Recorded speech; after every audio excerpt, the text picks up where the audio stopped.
Slow, spinny, short on distance. These are words that have been used to describe Titleist drivers before the arrival of TS. It could be argued no manufacturer has chased distance harder than Titleist in the last 7 years, and it's paid off in a big way. The emergence of its ATI 425 face has made Titleist a major player in the driver category as it continues to chase more speed and longer drives. Of course, speed is worthless if you can't keep it on the map. We want a driver that can do it all, especially if you're going to shell out $650, which is what the new GT goes for these days. This is where it pays to have a swing robot that can cut through the noise and offer an unbiased take if GT is worth the upgrade over TSR or TSI.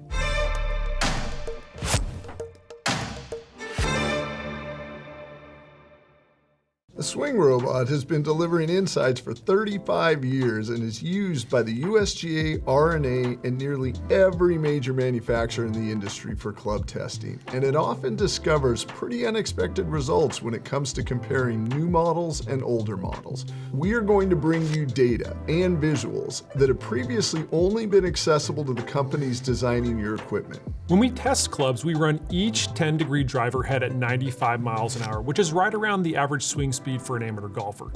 This lets us gather a ton of useful data, from spin rate and dispersion to ball speed and carry distance across 9 different impact locations on the face. We also use the same shaft to create a true apples-to-apples comparison. We're able to acquire meaningful data points for 90% of the face, so practically every kind of miss is accounted for. Here's what we found when we tested the last 3 versions of Titleist drivers on the robot. I'll be the first to admit I spent way too much time analyzing Titleist spin chart. In most cases, you're able to understand pretty quickly what's going on, but not with this one. In some cases, spins are going in different directions, as opposed to all trending up or down together. Let's start with the 2 model. On the low end, you can see spin dip below 2,000 RPMs from TSI to TSR, while the high end of the spin range remained relatively steady at 3,300.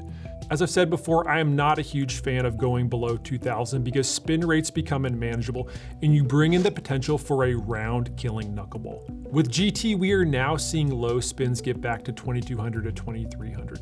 It almost feels like they noticed spin was on the edge with TSR and simply moved the high-low range up to make it more playable. Something else I noticed, TSI2 and GT2 look eerily similar from a spin perspective. GT3 is doing the opposite of GT2. We're going from a more of a mid-spin range with TSI to a slightly higher rate with TSR. And then GT3 goes the complete opposite direction and becomes a low spin rocket ship. A whopping 36 of the 54 shots recorded a spin rate between 1,800 and 2,500 RPMs. TSR2 and TSI2 had 14 shots and up in the same spin range combined. If you're chasing distance through lower spin, GT3 is where it's at. Similar to TSI2 and GT2, the TSR4 and GT4 have similar spin ranges. They're both relatively consistent, especially when compared to TSI4. Interestingly enough, the GT3 has a lower spin concentration than GT4. Ball speeds ticked up with GT3 and GT4, but from a pure speed perspective, it's difficult to overlook TSR2's strong numbers.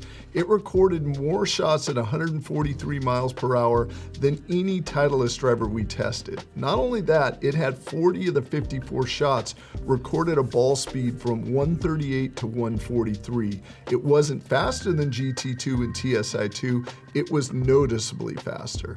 Everyone wants to play the fastest driver in the marketplace, but you'd be better off looking at a chart like this that's logging shots from 9 different spots on the face to determine where your good and bad shots could likely end up.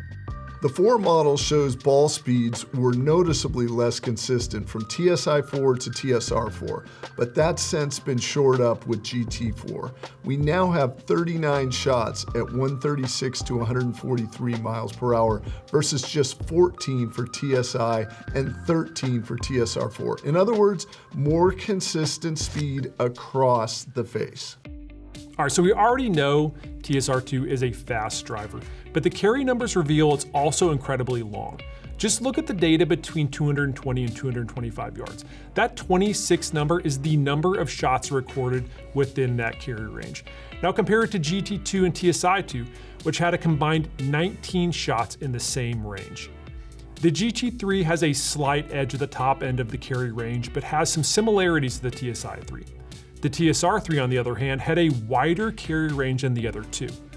What I think gives GT3 the edge over TSI-3 is that it didn't record a single carry below 210, where you see TSI-3 start to creep into the 200s. The overall range is exceptionally tight. And it's more of the same for GT4 as it breaks the 230 to 235 barrier for the first time. It actually recorded more shots from 215 to 235 than TSR2, which is fascinating when you consider the GT2 is a 460cc head and the GT4 is 430 cc's. Reducing the head size doesn't impact forgiveness and distance in this case. And now to the final piece of the performance puzzle, dispersion. What's intriguing about this chart is the tight dispersion patterns for TSI. This was the first year they introduced the ATI 425 base, and already they had something cooking. They are relatively close to center line and tighter than TSR. Graphics like these confirm TSI is still a very good driver. From the newest crop, the GT4's dispersion was exceptional, especially when it's pitted against the TSR4 and its noticeably wider shot band.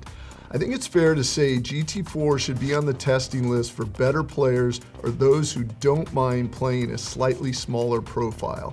The GT2 and GT3 have a slight left bias, but it's still close to the center line. The tighter dispersions are no doubt an upgrade from TSR and moderately straighter than TSI in some instances. All right, who should upgrade? I think the GT4 is a literal no-brainer. You'd be crazy not to test it if you're currently in the TSR4 or TSI4. Just like we've seen from other low-spin drivers in the marketplace, the GT4 doesn't sacrifice forgiveness for spin. I think the driver has gotten better as the spin has decreased, which is crazy to think about. It was exceptionally straight and had plenty of juice in the tank, and that is a killer combo. If you're playing TSI2, I'd run, not walk to your local golf store and pick up a TSR2. The combination of consistent speed and launch, as well as spin, stands out in a crowded driver pack. And the left bias is ideal if you continually fight a slice. And for those who currently have a TSR2, I'd hold on to it and enjoy the ride. The GT3 also makes it incredibly easy to shed spin and chase distance if you're content living in a spin range around 1800 to 2500 RPMs. If you felt the spin was too high with TSI3 and TSR3, this could be your answer. Who should not upgrade? The most obvious is a golfer playing TSR2.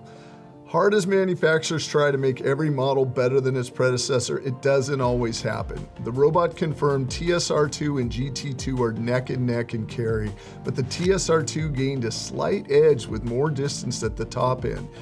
Both are great drivers, but I'm not sure the improvements are enough to warrant an immediate change. More than any other brand that went through our robotic testing, I think you could make a case that a model or two from each cycle is worth testing. That might sound sacrilegious to say something other than the new stuff is the best. But what I love the most about the robot's insights is its ability to uncover hidden gems in the lineup, like GT4's incredible consistency or TSR2's endless speed. Titleist's recent driver lineups are loaded with stellar options, and some of them you might be able to score from a Iooss rack.